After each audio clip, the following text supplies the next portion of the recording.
അസ്സലാമു അലൈക്കും വറഹ്മത്തുള്ളാഹി തആല വബറകാതുഹു. ഹിജാബിയുടെ ആദ്യത്തെ മെഡിക്കൽ ക്ലാസ്. ഒരുപാട് ആൺകുട്ടികളും പെൺകുട്ടികളുമുണ്ട്. അതിനു മുമ്പായിട്ട് അവർക്ക് ചില രീതിയിലുള്ള കാര്യങ്ങളെല്ലാം പറഞ്ഞു കൊടുക്കുന്നു. പിന്നീട് ഒരു ഫോം ഫില്ല് ചെയ്യാൻ പറയുന്നു. അതിൽ ഒരിക്കലും ഒരു കുട്ടിയെയും ഉപദ്രവിക്കരുത്, റാഗ് ചെയ്യരുത് എന്നുള്ള രീതിയിലൊക്കെയുള്ള കാര്യങ്ങൾ. അങ്ങനെ അതിൽ സൈൻ ചെയ്തതിനു ശേഷം മാത്രമാണ് അവർക്ക് ക്ലാസ് അലൗഡ് ആകുന്നത്. അവിടുത്തെ നിയമത്തിനും നീതിക്കും അനുസരിച്ച് മാത്രമേ പ്രവർത്തിക്കുകയുള്ളൂ. അങ്ങനെ ഓരോ മാനദണ്ഡങ്ങളും അതിൽ എഴുതിയിട്ടുണ്ട്. നുസൈബ എല്ലാം വ്യക്തമായി വായിച്ചു നോക്കി. അതിൽ പേരെഴുതി സൈൻ ചെയ്തു. അവരുടെ സീനിയേഴ്സ് തന്നെയായിരുന്നു അവർക്ക് ക്ലാസ് എടുത്തിരുന്നത്, അതെല്ലാം നൽകിയിരുന്നതും. നുസൈബ ഒരു ഭാഗത്തായിട്ട് ഒറ്റപ്പെട്ടിരിക്കുകയാണ്. പലരും പല രീതിയിലും തമാശ പറഞ്ഞ് ചിരിക്കുന്നുണ്ട്. പക്ഷേ അവൾ ആരോടും കൂട്ടുകൂടിയില്ല. അവളോടാരും കൂട്ടുകൂടാനും വന്നില്ല. കാരണം മറ്റൊന്നുമല്ല, അവൾ ഹിജാബ് ധരിച്ച ഒരു കുട്ടിയായിരുന്നു. അതുകൊണ്ട് തന്നെ അവളുടെ അടുക്കിലേക്ക് ആരും വല്ലാതെ അങ്ങ് അടുത്തില്ല. എന്നാൽ കുറച്ചധികം താടിയും മുടിയുമുള്ള ഒരു ചെക്കൻ നുസൈബയുടെ അടുക്കിലേക്ക് വരുന്നു. ബീവിയുടെ പേരെന്താണ്? ഒരു നിമിഷം നുസൈബ എന്ത് പറയണമെന്നായിപ്പോയി. എൻ്റെ പേര് നുസൈബ. ആഹാ, ബീവി എപ്പോഴും ഇങ്ങനെ തന്നെയാണോ? എവിടെയാണ് വീട്? എല്ലാം ചോദിച്ചറിഞ്ഞു. അവസാനമായി ചോദിച്ചു, റാങ്ക് എത്രയാണ്? നുസൈബ ഒരു നിമിഷം എന്ത് പറയണം എന്ന് വിചാരിച്ചു. 1ാം റാങ്കാണ്. അത് കേട്ടപ്പോൾ അവൻ ശരിക്കും അത്ഭുതപ്പെട്ടു. മാഷാ അല്ലാ, നമ്മളെ കോളേജിൽ 1ാം റാങ്കുകാരിയോ? ശരിക്കും അത്ഭുതം തന്നെ. എടാ ഹാഫിസേ, ഇത് കണ്ടോ? നമ്മൾ വിചാരിക്കുന്ന പോലെയൊന്നല്ല കേട്ടോ. നമ്മളെ ക്ലാസ്സിൽ ഒരു ഭയങ്കര പഠിപ്പിസ്റ്റുണ്ട് കേട്ടോ, 1ാം റാങ്കുകാരി. ശരിക്കും ആ ക്ലാസ്സിലുള്ളവരെല്ലാം അത് കേട്ട് ഞെട്ടിപ്പോയി. അവരെല്ലാവരും നുസൈബയ്ക്ക് ചുറ്റുമായി നിന്നു. എന്താ പേര്? എല്ലാവരും അവളോട് ചോദിക്കുന്നു. അതിൽ ഹാഫിസ് പറഞ്ഞു, അതേ, അവൾ പലവട്ടം പേര് പറഞ്ഞ് കുഴങ്ങേണ്ട ആവശ്യമില്ല. ജസ്റ്റ് ഞാനൊന്ന് ഈ ബോർഡിലൊന്ന് അവളെക്കുറിച്ചുള്ള ഡീറ്റെയിൽ ആയ കാര്യങ്ങൾ പറയാം. എന്തിനാണ് ആ പാവത്തിന് വെറുതെ ബുദ്ധിമുട്ടിക്കുന്നത്? ഹാഫിസ് ദാ ബോർഡിൽ എഴുതുന്നു. കേരളത്തിൻ്റെ അഭിമാന താരമായ നുസൈബ 1ാം റാങ്കുകാരി ദാ നമ്മുടെ ക്ലാസ്സിലെ സ്റ്റുഡൻ്റാണ്. ഇന്നു മുതൽ ക്ലാസ്സിലേക്ക് കയറി വരുന്നവരെല്ലാം അത് വായിച്ചുകൊണ്ടാണ് വരുന്നത്. എന്നാൽ ഹാഫിസ് കുസൃതിയായിക്കൊണ്ട് ഒരു ഹിജാബികാരിയുടെ ഫോട്ടോയും വരച്ചു. സത്യം പറഞ്ഞാൽ നുസൈബക്ക് അത് കണ്ടപ്പോൾ നാണമായി. അവൻ പറഞ്ഞു, ആ ഫോട്ടോ അങ്ങ് മായ്ച്ചേക്ക്. അതിനെന്താ ഹിജാബി, അതവിടെ നിന്നോട്ടെ, ആളെ തിരിച്ചറിയണ്ടേ? അല്ലാതെ ആരെന്ന് വിചാരിച്ച്? ആ ക്ലാസ്സിലുള്ള കുട്ടികൾ മുഴുവൻ അവളെ ഹിജാബി എന്ന് വിളിക്കുന്നു. നുസൈബ എന്നുള്ള പേര് അതവർ വല്ലാതെ അങ്ങ് പറയുന്നില്ല. കുസൃതി കൊണ്ട് അതാ ഹാഫിസ് അതിൻ്റെ താഴെയായി ഒന്നുകൂടി എഴുതുന്നു, നുസൈബ സമം ഹിജാബി എന്നുള്ളത്. അത് കണ്ട് എല്ലാവരും ചിരിച്ചു. അവൾക്ക് നാണമായി. അവൾ പറഞ്ഞു, പ്ലീസ് അതൊക്കെ മായ്ച്ചേക്ക്. എന്നാൽ പെൺകുട്ടികളാരും നുസൈബയുടെ അടുക്കിലേക്ക് എത്തിയിട്ടില്ലായിരുന്നു. അവരോരോ ടീംസായിട്ട് ബോയ്സുമായി അങ്ങനെ കൂട്ടുകൂടി ഇരിക്കുകയാണ്. ശരിക്കും നുസൈബ ആ കാഴ്ച കണ്ട് അത്ഭുതപ്പെട്ടു. പഠിച്ചോനെ, ആണുങ്ങളും പെണ്ണുങ്ങളൊക്കെ ഇടകലർന്നിട്ടാണ് ഇരിക്കുന്നതും സംസാരിക്കുന്നതും ഒക്കെ. ഇതിൽ ഞാനിപ്പോൾ ആരോട് ഫ്രണ്ട്ഷിപ്പ് കൂടും? എല്ലാവരുടെ കൂടെയും ഓരോ ഫ്രണ്ട്സ് ആണായിട്ടും പെണ്ണായിട്ടുമാണ് കൂടുതലായിട്ടുള്ളത്. പെൺകുട്ടികളുടെ ഗ്രൂപ്പായിട്ടൊന്നും കാണുന്നില്ല. റബ്ബേ, ഇങ്ങനെയൊക്കെ തന്നെയാണോ ഈ ഒരു പഠനം എന്ന് പറഞ്ഞാൽ? കുറച്ച് സമയം കഴിഞ്ഞപ്പോൾ അതാ അവരുടെ മിസ് ക്ലാസ്സിലേക്ക് വരുന്നു. Good morning student, good morning. Miss എല്ലാവരോടും ഓരോന്നായി ചോദിക്കുന്നു. നിങ്ങൾ ന്യൂ മെമ്പേഴ്സ് ആണല്ലോ അല്ലേ? ഈ കോളേജിൽ ആദ്യമായിട്ടായിരിക്കും. പിന്നെ എന്തൊക്കെ തന്നെയാലും ആദ്യം തന്നെ നമുക്ക് വേണ്ടത് ലക്ഷ്യപൂർത്തീകരണം എന്നുള്ളതാണ്. നമ്മൾ ഈ കോളേജിലേക്ക് വന്നു, അതിൽ 1 വർഷം 2 വർഷം കഴിഞ്ഞ് നിർത്തിപ്പോകുന്ന പലരും ഉണ്ടാവും. നിങ്ങൾ എത്രമാത്രം റിസ്ക് എടുത്തിട്ടാണ് എൻട്രൻസ് എക്സാം പാസ്സായതെന്നുള്ള കാര്യം എല്ലാവർക്കും അറിയാലോ. അതായത് എൻട്രൻസ് എക്സാം എന്ന് പറഞ്ഞാൽ എല്ലാവർക്കും കിട്ടുന്ന ഒന്നല്ല. ഒരുപാട് പണമുണ്ടായിട്ട് കാര്യമില്ല, അതുപോലെ എന്തുണ്ടായിട്ടും കാര്യമില്ല. അത്യാവശ്യം ഹാർഡ് വർക്കും മെമ്മറി പവറും ഒക്കെ ഉണ്ടെങ്കിൽ തന്നെ നമുക്കിത് നേടിയെടുക്കാൻ സാധിക്കുള്ളൂ. പ്രത്യേകിച്ച് ഈ നീറ്റ് എക്സാം എന്നൊക്കെ പറഞ്ഞാൽ അങ്ങനെയാണ്. അത്യാവശ്യം റിസ്ക് എടുത്തിട്ടുണ്ടാവുമല്ലോ അല്ലേ എല്ലാവരും? അതിൽ പലരും വിളിച്ചു പറഞ്ഞു, ഇവൻ 2ാം തവണയാണ്, ഇവൻ 3ാം തവണയാണ്. ആ, അതിപ്പോൾ 5 പ്രാവശ്യം 6 പ്രാവശ്യം എഴുതുന്നവരൊക്കെ ഉണ്ടാകും. എന്തൊക്കെ തന്നെയാലും 1ാമത്തെ പ്രാവശ്യം എഴുതി റാങ്ക് നേടിയവർ ഇതിൽ ആരൊക്കെയാണ് ഉള്ളത്? ഒന്ന് എണീറ്റേ. പെട്ടെന്ന് ഹാഫിസ് വിളിച്ച് പറഞ്ഞു, മിസ്സേ, നിങ്ങളെ ബാക്കിലേക്ക് നോക്ക്. എന്താടാ? മിസ്സ് പെട്ടെന്നതാ ആ ഒരു ബോർഡ് കാണുന്നു. കേരളത്തിൻ്റെ അഭിമാനമായ 1ാം റാങ്കുകാരി നുസൈബ നമ്മുടെ ഈ ക്ലാസ്സിലെ സ്റ്റുഡൻ്റാണ്. മോൻ്റെ പേരെന്താ? എൻ്റെ പേര് ഹാഫിസ്. അതല്ല, നീ എന്താ എഴുതി വെച്ചിട്ടുള്ളത്? അതെ മിസ്സേ, അതൊക്കെയുണ്ട്, സർപ്രൈസാണെന്ന് മാത്രം. അല്ല, ഇത് യാഥാർത്ഥ്യമാണോ? എന്തിനാ മോനെ ഹാഫിസേ ഇങ്ങനെയൊക്കെ പറയുന്നത്? നമുക്കൊന്നും ഒരിക്കലും നമ്മൾ ഈ കോളേജിലേക്ക് 1-ാം റാങ്കുകാരൊന്നും വരില്ല. അതൊക്കെ വേറെ വേറെ കോളേജിലായിരിക്കും നിൽക്കുക. അത് ഓരോ കോളേജിനും ഓരോ നിലവാരങ്ങളുണ്ടല്ലോ എന്ന് കരുതി നമ്മളുടെ നിലവാരം മോശമെന്നല്ല, നിങ്ങളുടെ പഠനത്തിനനുസരിച്ചായിരിക്കും എല്ലാം ഉണ്ടാകുക. ഞങ്ങളിവിടെ വേണ്ട രീതിയിൽ പഠിപ്പിച്ചു തരും. അതെല്ലാം കറക്റ്റായിട്ട് ഫോളോ ചെയ്യുന്നുള്ളതാണ് നിങ്ങളുടെ ഡ്യൂട്ടി. അതായാൽ ഓക്കെ മിസ്സേ. എന്നാൽ ഈ കോളേജ് ഇനി വളരെയധികം ഉയരത്തിലായിരിക്കും. അതെന്താ? നുസൈബ 1-ാം റാങ്കുകാരി, അതൊരിക്കലും നമ്മളെ കോളേജിൽ വരാൻ ചാൻസ് ഇല്ല. അതുപോലെ തന്നെ അങ്ങനെയൊക്കെയാണ് കുട്ടികൾ വിജയിക്കുക എന്ന് പറഞ്ഞാൽ. അങ്ങനെയാവണം എല്ലായ്പ്പോഴും. ഇതുവരെ നീറ്റിൽ ആ കുട്ടി ഫുൾ 1-ാം റാങ്ക് വാങ്ങിയിട്ട് സെറ്റായി, അവൾക്ക് MBBS പഠിക്കാനുള്ള ഒരു അവസരം ലഭിച്ചു. ഇനി അങ്ങോട്ടും നല്ല രീതിയിൽ ശ്രദ്ധിക്കണം, എന്നിട്ട് ഉയർന്ന റാങ്ക് കരസ്ഥമാക്കണം. അങ്ങനെയാവണം എല്ലാവരും. ഹാഫിസ്, നീ പറയുന്നത് എന്തതിൻ്റെ യാഥാർത്ഥ്യം? മിസ്സേ, ദാ അങ്ങോട്ട് നോക്ക്, അവിടെ ചിത്രം വരച്ച് കണ്ടില്ലേ? അതേ ചിത്രമുള്ള മുഖം ഇവിടെ ആർക്കെങ്കിലും ഉണ്ടോ എന്ന് നോക്ക്. മിസ്സ് ഒരു നിമിഷം ക്ലാസ് ആകെ ഒന്ന് പരതി. ഫസ്റ്റിൽ നിന്ന് 2 ചെയർ ബാക്കിൽ അതാ ഒരു ഹിജാബ് ധരിച്ച ഒരു കുട്ടി അവിടെ ഇരിക്കുന്നു. മറ്റുള്ളവരെല്ലാം വളരെയധികം മോഡലിംഗ് ആയിട്ടാണ്. ഹിന്ദുസും മുസ്ലിംസും ക്രിസ്ത്യൻസും എല്ലാം ഉണ്ട്, എല്ലാം മിക്സഡാണ്. പക്ഷേ അതിനിടയ്ക്ക് ഒരു തട്ടമിട്ട പെൺകുട്ടി. ഒരു നിമിഷം മിസ്സ് അവളെ നോക്കി അവളുടെ അടുക്കലേക്ക് ചെന്നു. You Nusaiba? Yes ma'am. Congratulations. Nusaiba, ഒന്നിവിടെ വരൂ. അവളെ അതാ മിസ്സ് വിളിക്കുന്നു. മിസ്സ് വിളിച്ച് അവളോട് കുറച്ച് കാര്യങ്ങളൊക്കെ ചോദിക്കുന്നു. അതിനെല്ലാം അവൾ എസ് എന്നാണ് മറുപടി പറഞ്ഞത്. കൺഗ്രാജുലേഷൻസ് നുസൈബ, നമ്മുടെ കോളേജിന് തന്നെ അഭിമാനമായി മാറണം ഇനിയും. ഓക്കെ. സന്തോഷത്തോടു കൂടി നുസൈബ ദാ അവളുടെ സീറ്റിൽ പോയിരിക്കുന്നു. നുസൈബ, കമോൺ, നിൻ്റെ സീറ്റ് അവിടെയല്ല, ദാ ഇവിടെ ഫ്രണ്ടിലാണ്. അതായത് ചിലപ്പോൾ ചില ഡൗട്ട് കാര്യങ്ങൾ ഒക്കെ വരും.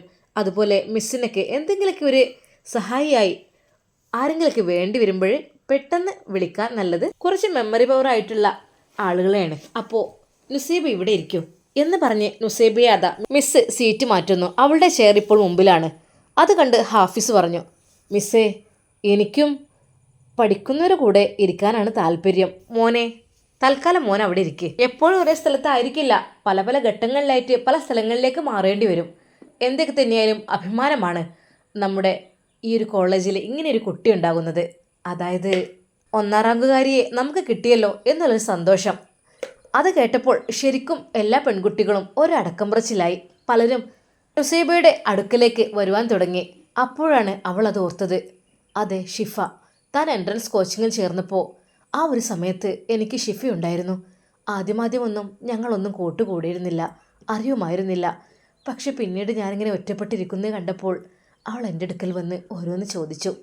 അങ്ങനെയാണ് ഞാൻ എൻ്റെ ജീവിതകഥ എല്ലാം പറഞ്ഞത്.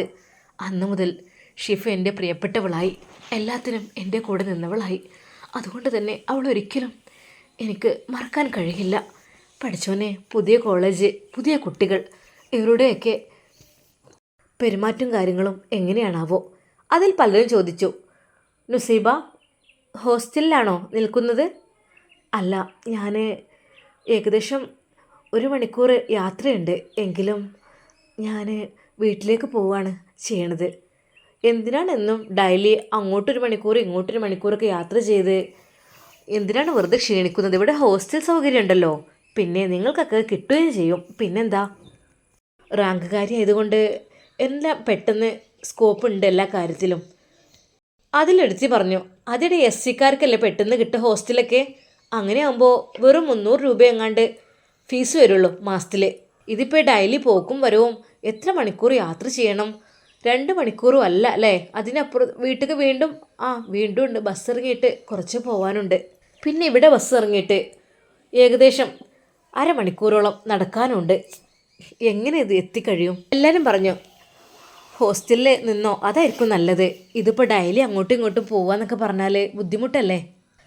ഞാൻ പോയി നോക്കട്ടെ, എന്നെക്കൊണ്ട് കഴിയുന്ന രീതിയിൽ. പക്ഷേ ഹോസ്റ്റലിൽ നിൽക്കുമെന്ന് പറഞ്ഞപ്പോൾ തന്നെ നുസൈബക്ക് വല്ലാത്തൊരു വിഷമമായിരുന്നു. വീട്ടുകാരെ വിട്ട് നിൽക്കുക, അത് വിഷമാണ്. പിന്നെ പോകുമ്പോൾ ഒന്ന് ഷമ്മാസിനെ കാണാൻ പറ്റുക, അതും അതില്ലെങ്കിൽ പിന്നെ എന്താ? അവളുടെ മനസ്സിൽ അതൊക്കെയായിരുന്നു ചിന്ത. അന്ന് ഉച്ചഭക്ഷണത്തിന് വേണ്ടി എല്ലാവരും അതാ കാൻറ്റീനിലേക്ക് പോകുന്നു. അവിടെ നാടൻ ചോറും ബിരിയാണിയുമുണ്ട്. സാധാരണ ഒരു ചോറെടുത്താൽ 30 രൂപ, പിന്നെ അതിലേക്ക് ഫിഷൊക്കെ ആകുമ്പോൾ അതിലേക്ക് പിന്നെ ക്യാഷ് കൂടും. അല്ലെങ്കിൽ പിന്നെ ബിരിയാണി അത് 80-90 രൂപയാണ്. കോളേജിൽ പഠിക്കുന്ന കുട്ടികൾക്കുള്ള ഒരു സ്പെഷ്യൽ ഓഫറാണ് ആ ക്യാൻറ്റീനിലുള്ളത്. അതുകൊണ്ട് തന്നെ എല്ലാവരും അവിടെ നിന്ന് തന്നെ ഭക്ഷണം കഴിക്കുന്നു.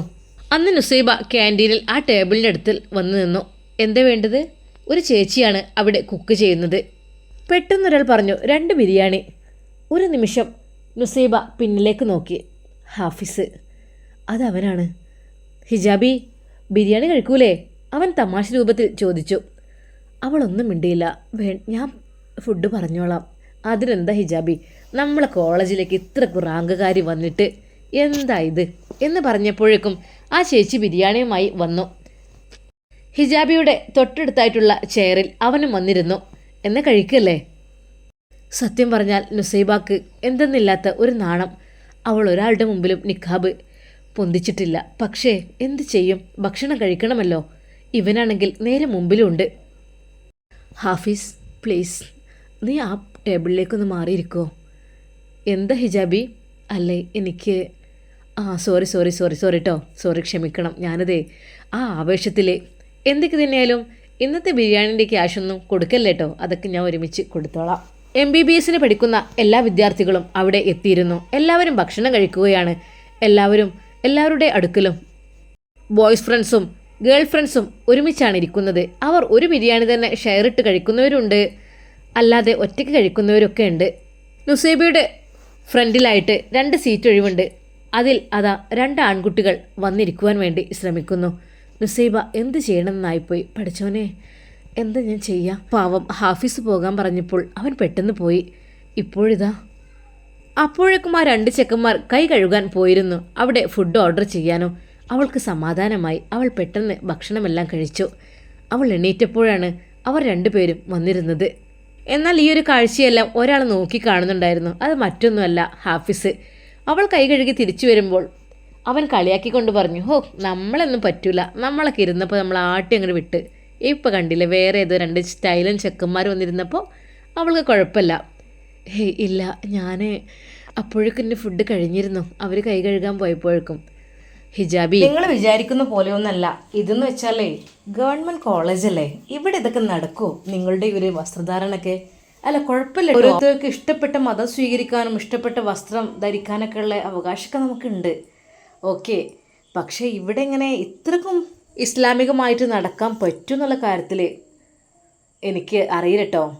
എന്തായാലും നിങ്ങളുടെ വിശ്വാസം നിങ്ങളെ രക്ഷിക്കട്ടെ. നിങ്ങൾക്ക് ഇഷ്ടപ്പെട്ട രീതിയിൽ എന്തായാലും 1-ാം റാങ്കുകാരിയാണെന്നൊക്കെ അറിഞ്ഞപ്പോൾ ശരിക്കും അത്ഭുതപ്പെട്ടു പോയി. മാഷാ അല്ലാ. നുസൈബ കൂടുതൽ അവനോട് സംസാരത്തിൽ നിൽക്കാതെ നേരെ ക്ലാസ് റൂമിലേക്ക് നടന്നു. ഉമ്മ പറയുന്നത് അവൾ ഓർത്തു. ഉമ്മ പറയാറുണ്ട്, ആൺകുട്ടികളോടൊന്നും കൂടുതലായിട്ട് നമ്മൾ ഇടപഴകാൻ പാടില്ല, ഒരു ലിമിറ്റിന് മാത്രം എന്തെങ്കിലും പറയാൻ കേൾക്കാന്നല്ലാതെ. ഉമ്മ പറഞ്ഞ ആ ഒരു വാക്കുകൾ നുസൈബ ഓർത്തു. അവൾ തൻ്റെ പഴയ സീറ്റിൽ വന്നിരുന്നു. ഒരു സാറാണ് പിന്നീട് ക്ലാസ് എടുക്കാൻ വേണ്ടി പറഞ്ഞത്. ഫസ്റ്റ് ടൈമുള്ള ക്ലാസ് ആയതുകൊണ്ട് തന്നെ വല്ലാതെ പഠനത്തെക്കുറിച്ചൊന്നല്ല, വേറെ ഒരുപാട് കാര്യങ്ങളാണ് പറഞ്ഞത്. ഏകദേശം 3:30 ആയപ്പോഴേ അതാ ക്ലാസ് വിടുന്നു. ആദ്യം കുറച്ചങ്ങോട്ട് നടക്കുവാനുണ്ട്. അവിടെ നിന്നാണ് ബസ് കിട്ടുക. 1 മണിക്കൂറോളം യാത്രയുള്ള ഒരു ബസ്സിൽ ആദ്യം കയറുവാനുണ്ട്. പിന്നീട് അത് ടൗണിൽ നിർത്തിയിട്ട് അവിടെ നിന്ന് ഒരു മിനി ബസ്സിനാണ് നുസൈബ സാധാരണയായി കോച്ചിങ്ങിന് പോയിരുന്ന ആ ഒരു ബസ്സിന് വീട്ടിലേക്ക് പോകേണ്ടത്. ഏകദേശം 20 മിനിറ്റ് നടക്കുവാനുണ്ട് ക്ലാസ് കഴിഞ്ഞ്. അവൾ ബസ് സ്റ്റോപ്പിലെത്തി. അവളുടെ കൂടെ കുറേ കുട്ടികളൊക്കെ ഉണ്ടായിരുന്നു. പക്ഷേ ആരെയും അങ്ങോട്ട് പരിചയമായിട്ടില്ല, പേരും ചോദിച്ചിട്ടില്ല. അതാ നുസൈബയ്ക്ക് പോകുവാനുള്ള ബസ് വരുന്നു. അത്യാവശ്യം നല്ല തിരക്കുണ്ട്. എങ്കിലും അവൾ പിടിച്ചു കയറി. സീറ്റിൽ ഇരിക്കുകയാണെങ്കിൽ ഫുൾ ചാർജ് കൊടുക്കണം, അല്ലെങ്കിൽ CT. പക്ഷേ എന്തൊക്കെ തന്നെയായാലും ഫുൾ ചാർജ് കൊടുത്താലും CT കൊടുത്താലും ഈ നിൽക്കൽ തന്നെയാണ് ശരണം. അത്രയ്ക്ക് തിരക്കാണ്. അവൾ ആ കമ്പിയിൽ തൂങ്ങി പിടിച്ച് നിൽക്കുന്നു. സ്പീഡിൽ പോകുന്ന ബസ് ഇടയ്ക്കിടെ അതാ ബ്രേക്ക് ഇടുന്നു. ആ ഒരു സമയത്ത് എല്ലാവരും കൂടെ മുന്നിലോട്ട് അതാ വീഴുന്നു. കമ്പി അമർത്തി പിടിക്കുന്നു. വല്ലാതെ വേദനിക്കുന്നു. നുസൈബ ഒരു നിമിഷം ചിന്തിച്ചു. പഠിച്ചോനെ, ഇത് എത്ര ദിവസം ഇങ്ങനെ? പക്ഷേ എങ്ങനെയെങ്കിലും പഠിക്കണം, എത്ര കഷ്ടപ്പെട്ടിട്ടാണെങ്കിലും പഠിച്ചേ തീരൂ. തൻ്റെ മനസ്സിലുള്ള ആഗ്രഹം പൂർത്തിയാക്കണം. ഏകദേശം യാത്ര അരമണിക്കൂർ കഴിഞ്ഞപ്പോൾ ഫ്രണ്ടിലെ സൈഡ് സീറ്റ് ഒന്നൊഴിഞ്ഞു. കണ്ടക്ടർ നുസൈബയോട് അവിടെ ഇരിക്കുവാൻ വേണ്ടി പറഞ്ഞു. അവൾ ഒരു നിമിഷം ചുറ്റുഭാഗത്തുമൊന്ന് നോക്കി. ആരെങ്കിലും വൃദ്ധരായവർ ഉണ്ടോ? അങ്ങനെയെങ്കിൽ ഇരിക്കുന്നത് ശരിയല്ലല്ലോ. പക്ഷേ ആരുമില്ലായിരുന്നു. അവൾ ഇരുന്നു. അവൾക്ക് അപ്പോഴാണ് ഒരു ആശ്വാസമായത്. ഹോ, ബ്രേക്ക് പിടിക്കുമ്പോൾ വീഴാൻ പോകുമ്പോൾ കമ്പി മുറുക്കെ പിടിക്കും. കൈയാകെ ചുവന്നിരിക്കുന്നു. അവൾക്ക് ചെറിയൊരു മയക്കം അനുഭവപ്പെടുകയാണ്. ഇല്ല, ഇനി ഒരു 10-20 മിനിറ്റ് കൂടി കഴിഞ്ഞാൽ എൻ്റെ ടൗണിലെത്തും. അവിടെ എത്തിക്കഴിഞ്ഞാൽ പിന്നെ നാട്ടിലേക്കുള്ള ബസ്സുണ്ടാകും. ആ ഒരു യാത്ര രാവിലെ അത്രയ്ക്കും ദൂരം അങ്ങോട്ടും തിരിച്ചും. അതിൽ നുസൈബ നല്ല രീതിയിൽ തളർന്നിരുന്നു. അവൾ ആ കമ്പിയിൽ മുഖമമർത്തിക്കൊണ്ട് അതാ കിടക്കുന്നു. അറിയാതെ ഉറക്കത്തിലേക്ക് വഴുതി വീഴുന്നു. ബസ് അതാ ബസ് സ്റ്റാൻഡിലെത്തിയിട്ടുണ്ട്. എല്ലാവരും ഇറങ്ങൂ എന്നുള്ള ശബ്ദം ഒന്നും അവൾ കേട്ടില്ല. പെട്ടെന്ന് കണ്ടക്ടർ അവൾ തട്ടി വിളിക്കുന്നുണ്ട്. ഹേയ്, ഇറങ്ങുന്നില്ലേ? ഇവിടെയല്ല ഇറങ്ങുന്നത്, അതോ വീട്ടിലേക്ക് പോരുന്നോ? അവൾ ഞെട്ടി ഉണർന്നു. യാ റബ്ബേ, എല്ലാവരും ഇതാ ബസ്സിൽ നിന്ന് ഇറങ്ങിക്കഴിഞ്ഞിരിക്കുന്നു. പെട്ടെന്ന് അവൾ ധൃതിയിൽ ഇറങ്ങി. അവളുടെ ഹിജാബ് ശരിയാക്കി. നാട്ടിലേക്കുള്ള ബസ് അത് ഈ ബസ് സ്റ്റോപ്പിൽ കയറില്ല, അത് നേരെ അങ്ങോട്ട് പോവുമായിരിക്കും. അതുകൊണ്ട് തന്നെ കുറച്ചങ്ങോട്ട് നടക്കണം. അവൾ ബസ് സ്റ്റാൻഡിൽ നിന്ന് കുറച്ചകലേക്ക് നടന്നു. പക്ഷേ ഒരിക്കലും അവളുടെ കോളേജിൻ്റെ മുമ്പിലല്ല. അവിടെയാണ് ഷമ്മാസിൻ്റെ ഷോപ്പ്. അതിന് കുറച്ച് മുൻപോട്ടായിട്ടാണ്. അവിടെ ആ ഒരു ബസ് വരും. പിന്നെ താഴോട്ട് പോയാലും കുഴപ്പമൊന്നുമില്ല. പക്ഷേ അത് വേണ്ട, ഇവിടെ നിന്ന് തന്നെ ബസ്സിൽ കയറാം. ശരിക്കും അവൾക്ക് ഷമ്മാസിനെ ഒന്ന് കാണണമെന്ന് നല്ല ആഗ്രഹം ഉണ്ടായിരുന്നു. പക്ഷേ ഒന്നും ഞാൻ പറഞ്ഞിട്ടില്ല. ഏത് ബസ്സിനാണ് വരുന്നതെന്നോ പോകുന്നതെന്നോ ഒന്നും അറിഞ്ഞിട്ടില്ല. കുറച്ച് സമയം കഴിഞ്ഞപ്പോൾ അതാ അവളുടെ നാട്ടിലേക്കുള്ള, താൻ എന്നും യാത്ര ചെയ്യാറുള്ള ആ ഒരു ബസ് വരുന്നു. അവിടെ നിന്ന് കയറിയപ്പോൾ കണ്ടക്ടർ ചോദിച്ചു, ഇന്നെന്താ ഇവിടെ നിന്ന്? അത് ഞാൻ കോളേജൊക്കെ മാറി. ആഹാ, മനസ്സിലായി. റാങ്കുകാരിയാണല്ലേ. ക്ലാസ് തുടങ്ങിയോ? ചിലവ് വേണട്ടാ എന്ന് പറഞ്ഞ് കണ്ടക്ടർ അവളെ കളിയാക്കി. പക്ഷേ തൻ്റെ പരിശുദ്ധമായ ആ വസ്ത്രം, പർദ്ദയും നിഖാബും ധരിച്ചത് കൊണ്ട് തന്നെ ഒരാളെയും പേടിക്കേണ്ട ആവശ്യമില്ല. ആരും തൻ്റെ മുഖം കാണുന്നില്ല. താൻ സ്ഥിരമായി കയറുന്ന ആ ഒരു സ്റ്റോപ്പിൽ ബസ്സെത്തി. അതെ, അവിടെ നിന്ന് ആരൊക്കെയോ കയറുന്നുണ്ട്. പെട്ടെന്ന് നുസൈബ ആ ഒരു ഭാഗത്തേക്ക് നോക്കി. പഠിച്ചോനെ, ഐഷാസ് മൊബൈൽസ്. അവൾ അറിയാതെ ആ ഭാഗത്തേക്ക് നോക്കി. അതെ, തൻ്റെ ഷമ്മാസ് അവിടെയുണ്ട്. ആ ചെയറിൽ ഇരിക്കുന്നുണ്ട്. ഒരിക്കലും ഞാൻ ഈ ബസ്സിലുള്ളത് ഷമ്മാസ് അറിയുന്നില്ല. അറിഞ്ഞു കഴിഞ്ഞാൽ പുറത്തേക്കെങ്കിലും ഇറങ്ങി നിൽക്കും, ജസ്റ്റ് ഒന്ന് കാണാലോ. പക്ഷേ അറിഞ്ഞിട്ടില്ല. സ്കൂളിൻ്റെ ആ ഒരു ഗേറ്റിൻ്റെ ഭാഗത്തേക്ക് തന്നെ ഷമ്മാസ് നോക്കുന്നില്ല. ഒരു പക്ഷേ ഷമ്മാസ് വിചാരിക്കുന്നുണ്ടാകും, എന്തിനാണ് വെറുതെ ഞാൻ അങ്ങോട്ട് നോക്കുന്നത്? അവിടെ എനിക്ക് കാണുവാനായിട്ട് ആരുമില്ലല്ലോ, എൻ്റെ ഹിജാബിൽ പോയില്ലേ? ഷമ്മാസ് ശരിക്കും ചിന്തിച്ചിരുന്നു. അത് മറ്റൊന്നുമല്ല, അവൾ എന്നോട് എന്തായിരിക്കും പറയാൻ വേണ്ടി വന്നത്? ഞാൻ എൻ്റെ ഫൈസൽക്കിയുടെ കൂടെ കൂടുകയാണെന്നോ എന്തോ. അതിനുശേഷം സത്യം പറഞ്ഞാൽ ഷമ്മാസിൻ്റെ മനസ്സിൽ നല്ല സങ്കടമായിരുന്നു. അവൾ അങ്ങനെ ചെയ്യുമോ എനിക്കറിയുന്നില്ല. എന്തൊക്കെ തന്നെയായാലും അവളുടെ ആദ്യ ഭർത്താവ് തൻ്റെ ജ്യേഷ്ഠൻ തന്നെയല്ലേ. അതുകൊണ്ട് എനിക്കറിയില്ല. ഡോക്ടർ അതാ ബെല്ലടിക്കുന്നു. നുസൈബ ഒരിക്കൽ കൂടി ആ ഷോപ്പിലേക്ക് തിരിഞ്ഞു നോക്കി. ഇല്ല, ആരും എന്നെ നോക്കുന്നില്ല, കാണുന്നില്ല. അറിയില്ലല്ലോ, പാവം. എങ്കിലും ഞാൻ കണ്ടു ആ മനോഹരമായ ആ മുഖം ഗ്ലാസ്സിലൂടെ. നുസൈബ കയറിയ ആ ബസ് അതാ അകലുന്നു. സത്യം പറഞ്ഞാൽ നുസൈബക്ക് നല്ല ടെൻഷൻ വന്നു. ഒന്ന് ശരിക്കൊന്ന് കാണാൻ പറ്റിയില്ലല്ലോ, തന്നെ ഷമ്മാസ് കണ്ടില്ലല്ലോ എന്നാലോചിച്ച്. 15 മിനിറ്റ് യാത്രയ്ക്ക് ശേഷം അവളതാ അവളുടെ ബസ് സ്റ്റോപ്പിൽ ഇറങ്ങുന്നു. അവൾ വളരെയധികം ക്ഷീണിച്ചിട്ടുണ്ട്. കുറച്ച് സമയം നടന്നപ്പോൾ ഉപ്പയതാ തിരിഞ്ഞു വരുന്നു. മോളെ, ഉപ്പ, അസ്സലാമു അലൈക്കും. മോളെ, എൻ്റെ കുട്ടി കുഴങ്ങിയോ? കുറേ സമയമായി കാണാൻ പറ്റിയിട്ട് സമാധാനമില്ലായിരുന്നേ, അതുകൊണ്ട് ഉപ്പ വന്നതാണ്. ഉപ്പ, അത് ഇനി അങ്ങനെ ഉണ്ടാവുള്ളൂ ഉപ്പ, കാരണം കുറച്ചധികം ദൂരമുണ്ട്. പിന്നെ 1 മണിക്കൂറോളം ബസ് യാത്രയുണ്ട്. അവിടുന്ന് കോളേജിൻ്റെ അവിടുന്ന് ബസ് സ്റ്റോപ്പിലേക്ക് നടക്കാനുണ്ട്. പിന്നെ ഇവിടുന്ന് 1 മണിക്കൂർ കഴിഞ്ഞ് നമ്മളെ നാട്ടിലേക്കുള്ള ബസ് കയറിയിട്ട് എന്തായാലും കുറച്ച് സമയം പിടിക്കും. അത് സാരമല്ല. ഉമ്മയും അവളെ കാത്തിരിക്കുന്നുണ്ടായിരുന്നു. ഉമ്മ അസ്സലാമു അലൈക്കും. വലൈക്കും അസ്സലാം. മോളെ നുസിയ, എൻ്റെ കുട്ടി കുഴങ്ങിയ റബ്ബേ. ഞാൻ അതാണ് പറഞ്ഞത്, ഇത്രയും ദൂരം 2-3 ബസ്സിനൊക്കെ കയറി ഇറങ്ങി ഇങ്ങനെയൊക്കെ പോകാൻ എത്ര ബുദ്ധിമുട്ടാണ്. അതിനേക്കാളും നല്ലത് ഉമ്മ അത് അല്ല മോളെ, എന്താ കുറേ നടക്കാനുണ്ടല്ലേ? അവിടെ നിന്നാൽ മതിയായിരുന്നു. എന്നാൽ പിന്നെ സ്കൂൾ വിട്ട് അവിടെ റൂമിൽ നിന്ന് കഴിഞ്ഞാൽ ഫുഡും കാര്യങ്ങളൊക്കെ കിട്ടും ചെയ്യും, പിറ്റേന്ന് പോകാനും സുഖമാണ്. അല്ലാതെ ഈ പോക്കും വരവും എന്നും ബുദ്ധിമുട്ടല്ലേ? ഷമ്മാസ് അന്ന് നേരത്തെ ഷോപ്പടച്ച് അതാ വീട്ടിലേക്ക് ചെല്ലുന്നു. ഷമ്മാസ് ചെല്ലുന്ന സമയത്ത് ഷമ്മാസിൻ്റെ ഉമ്മ ഫോൺ ചെയ്യുകയാണ്. മോളെ, ആ ആണല്ലേ, ഇനിയിപ്പോൾ എന്താ ചെയ്യുക? എന്നുമില്ലേ, ഒരുപാട് സമയം യാത്രയുണ്ട്, ബുദ്ധിമുട്ടാണല്ലേ അങ്ങോട്ടും ഇങ്ങോട്ടും ഇങ്ങനെ. ആ ഹോസ്റ്റല് കിട്ടുമോ? ഒന്ന് ചോദിച്ചു നോക്ക്. ഇനിയിപ്പോൾ ഫീസ് കൊടുത്ത് വേറെ കുട്ടികൾ വേറെ പുറത്ത് റൂം കിട്ടുമല്ലോ, അങ്ങനെ ആകുമ്പോൾ പിന്നെ നമുക്ക് നമ്മളെ ഇഷ്ടത്തിനനുസരിച്ച് ഫുഡ് ഉണ്ടാക്കി കഴിക്കുക, അല്ലെങ്കിൽ ഓർഡർ ചെയ്യുക, എന്തും ചെയ്യാമല്ലോ. അതായിരിക്കും നല്ലത്. മോളെന്നാൽ വേറെ റൂം എടുത്തോ, അതായിരിക്കും നല്ലത്. 3-4 പെൺകുട്ടികളെ കൂടിയിട്ട് അപ്പാർട്ട്മെൻറ്റ് പോലത്തെ ഫ്ലാറ്റൊക്കെ അങ്ങനെ കിട്ടൂലേ, അവിടെ നിന്നോ. മോൾ ഒരു പേടിയും പേടിക്കണ്ട, മോൾക്കുള്ള എല്ലാ ചിലവും കാര്യങ്ങളും ഞാനവിടെ എത്തിച്ചു തരും. എങ്ങനെയെങ്കിലും നമ്മളെ കോഴ്സ് കംപ്ലീറ്റ് ആക്കണം. ഇനിയിപ്പോൾ അങ്ങോട്ടും ഇങ്ങോട്ടും യാത്ര ചെയ്ത് എൻ്റെ കുട്ടി എത്രമാത്രം വിഷമിക്കുമെന്ന് എനിക്കറിയില്ല കേട്ടോ. നാളെ കോളേജിലേക്ക് പോയിട്ടും ചോദിച്ചു നോക്ക് സാറിനോടൊക്കെ അവിടെ ഇങ്ങനെ ഫ്ലാറ്റോ അല്ലെങ്കിൽ അപ്പാർട്ട്മെൻറ്റോ കാര്യങ്ങളോ വീടോ എന്തെങ്കിലും കിട്ടും. ഒരു 3-4 പെൺകുട്ടികൾ അങ്ങനെ നിന്നാൽ മതിയല്ലോ, അതായിരിക്കും ഏറ്റവും നല്ലത്. ഇതിപ്പോൾ എത്ര യാത്ര ചെയ്യണം, എനിക്ക് ആലോചിച്ചിട്ട് തന്നെ ഇടങ്ങാറ്. എന്നാൽ പിന്നെ ആഴ്ചയിൽ ക്ലാസ് ഇല്ലാത്ത ദിവസം വെള്ളിയാഴ്ച ശനിയൊക്കെ വന്ന് പോകാം, തിങ്കൾ പോകാം എന്നുള്ള രീതിയിലൊക്കെ ആയാൽ അതല്ല മോളെ സുഖം. ഉമ്മ ഞാൻ ചോദിച്ചു നോക്കട്ടെ, പറ്റുകയാണെങ്കിൽ. പക്ഷേ അവൾക്കിഷ്ടം എന്നും ബസ്സിൽ യാത്ര ചെയ്ത് വരുന്നത് തന്നെയായിരുന്നു. ക്ഷീണമൊക്കെ എത്രയുണ്ടായാലും തൻ്റെ ഷമ്മാസിനെ ഒരിക്കൽ ഒരു നോട്ടമെങ്കിലും കാണാലോ എന്നാണ് അവൾ ചിന്തിക്കുന്നത്.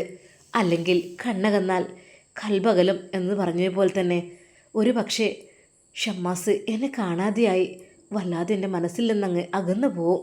അത് നുസൈബ ചിന്തിച്ചിരുന്നു. എന്നാൽ ഇതെല്ലാം അതാ ഷമ്മാസ് കേൾക്കുന്നു. ഉമ്മ, ആ മോനെ, ഷാമൊന്ന് നേരത്തെ എത്തിയോ? ഉമ്മ, മോനെ ഇങ്ങോട്ട് വാ എന്ന് പറഞ്ഞുകൊണ്ട് അതാ ഉമ്മ ഷമ്മാസിൻ്റെ കൈ പിടിച്ച് വലിക്കുന്നു. അതേ, അവൾ കോളേജ് പോലൊക്കെ തുടങ്ങിക്കണ്, പിന്നെ ഇനി പോകാനെങ്ങാനോ കേൾക്കേണ്ടത് വിചാരിച്ചിട്ട് എന്നോട് പറയണത്. അതേ, എന്നും പോക്കും വരുമൊക്കെ തന്നെയാണ്. കുറേ യാത്ര ചെയ്യാണ്ട്, 1 മണിക്കൂർ യാത്ര ഉണ്ട്. പിന്നെ അത് കഴിഞ്ഞിട്ട് അവിടുന്ന് ഒരു ബസ്, പിന്നെ നടക്കാനുണ്ട്.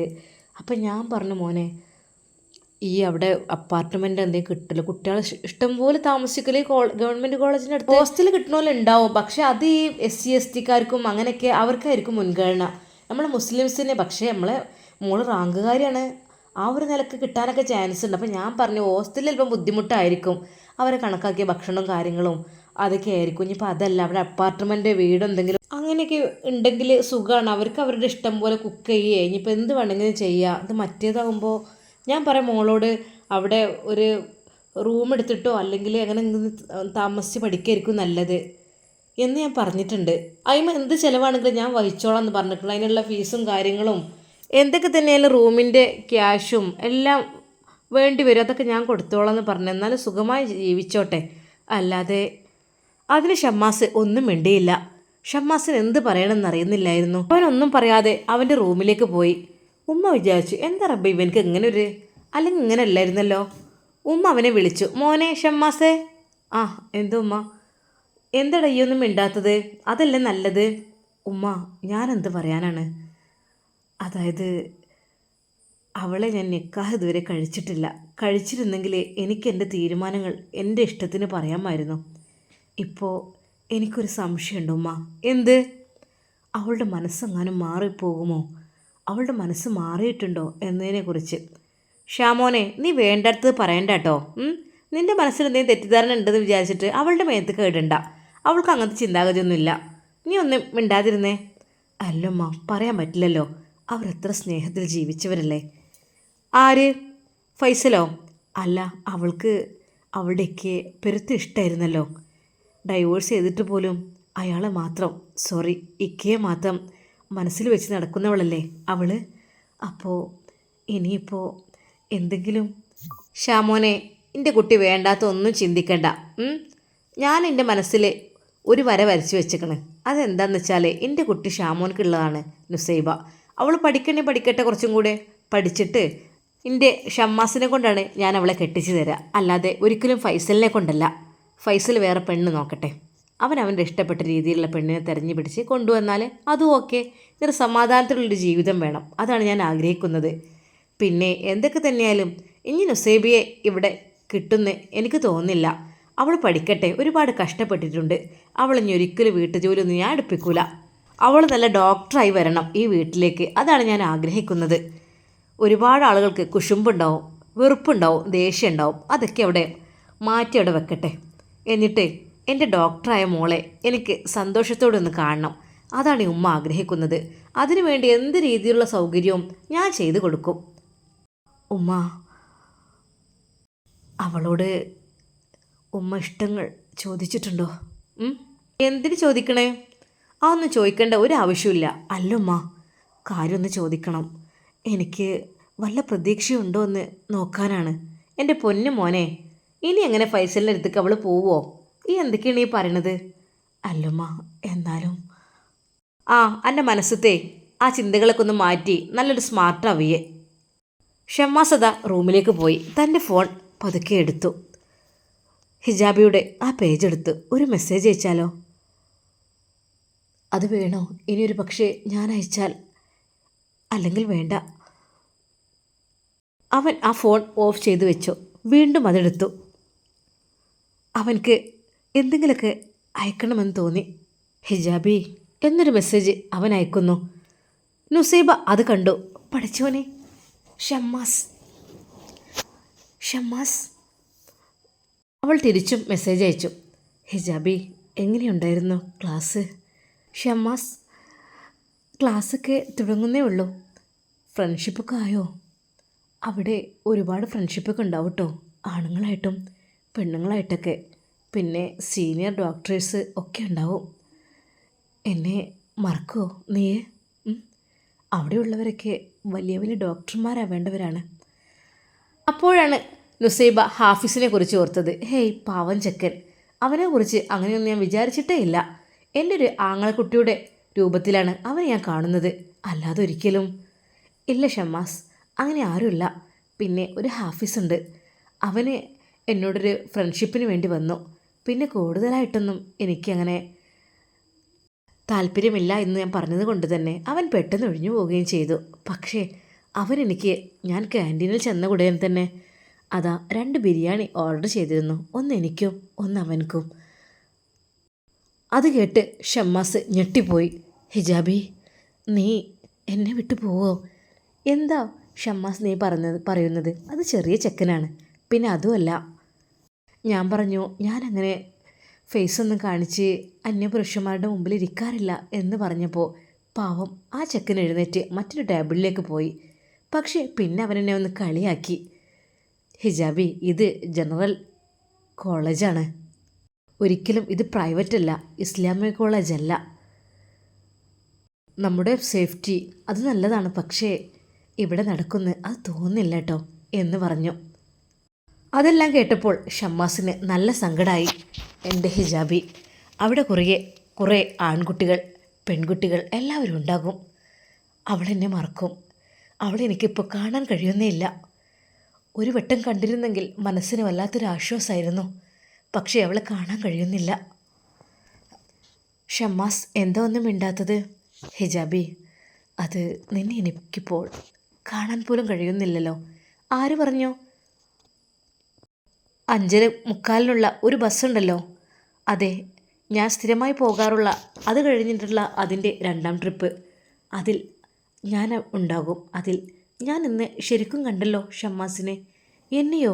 അതെങ്ങനെ? ബസ് സ്റ്റാൻഡിൻ്റെ അടുത്തുള്ള അവിടെ, അങ്ങോട്ട് ബസ് കയറാത്തതുകൊണ്ട് അവിടെയാണ് ഞാൻ ബസ്സിനെ കാത്തുക്കാറുള്ളത്. പിന്നെ ഞങ്ങൾ പഠിച്ച എൻട്രൻസ് കോച്ചിങ്ങിൻ്റെ അവിടെ സ്റ്റോപ്പ് കണ്ടപ്പോൾ ഞാൻ ശരിക്കും നോക്കി ആ ഗ്ലാസ്സിനുള്ളിലൂടെ ഐഷാസ് മൊബൈൽസ് വേൾഡിൽ ആരാണ് ഇരിക്കുന്നതെന്ന്. പക്ഷെ ഷമ്മാസ് എങ്ങോട്ട് നോക്കുന്നില്ല, താഴോട്ട് നോക്കിയിരിക്കുകയായിരുന്നു. എൻ്റെ പെണ്ണെ ഹിജാബി, സത്യമായിട്ട് നീ എന്നെ നോക്കിയോ? എന്നാൽ നാളെയും കാണണം കേട്ടോ. നാളെ രാവിലെ എപ്പോഴാണ്? രാവിലെ കാണാൻ പറ്റത്തില്ല, രാവിലെ 7 മണിയുടെ ബസ്സിനാണ് ഞാൻ പോവുക. അപ്പോൾ അധികം ഷോപ്പുകളും തുറന്നിട്ടുണ്ടാവില്ലല്ലോ. പിന്നെ ഷമ്മാസിൻ്റെ ഷോപ്പും 8 മണി കഴിഞ്ഞിട്ടല്ലേ ഓപ്പൺ ആവുള്ളൂ. പിന്നെ അത് പറ്റില്ല, തിരിച്ചു വരുമ്പോൾ നോക്കാം. ഷമ്മാസിന് നിരാശയായി. രാവിലെ അവളെ കാണാൻ പറ്റില്ല എന്ന് വിചാരിച്ചപ്പോൾ ഒരു പക്ഷേ ആ ഷോപ്പൊന്ന് നേരത്തെ തുറന്നിരുന്നെങ്കിൽ അവളെ ഒന്ന് കാണാമായിരുന്നു. ഷമ്മാസിൻ്റെ മനസ്സിൽ പ്രതീക്ഷകൾ വീണ്ടും ഉയർന്നു വരുന്നു. അവൻ പിന്നീട് കരുതി, അല്ലെങ്കിൽ എന്താ, അവളുടെ കോളേജിനടുത്ത് ഒരു ഷോപ്പ് അങ്ങോട്ട് തന്നെ എങ്ങനെയുണ്ടാകും? അവൻ്റെ സ്വപ്നങ്ങൾ അതാ പറന്നുയരുകയാണ്. ഇൻഷാ അല്ലാ ഇതിൻ്റെ ബാക്കി ഭാഗം നാളെ കാണാം. എല്ലാവർക്കും അസ്സലാമു അലൈക്കും വറഹ്മത്തുള്ളാഹി തആല വബറകാതുഹു.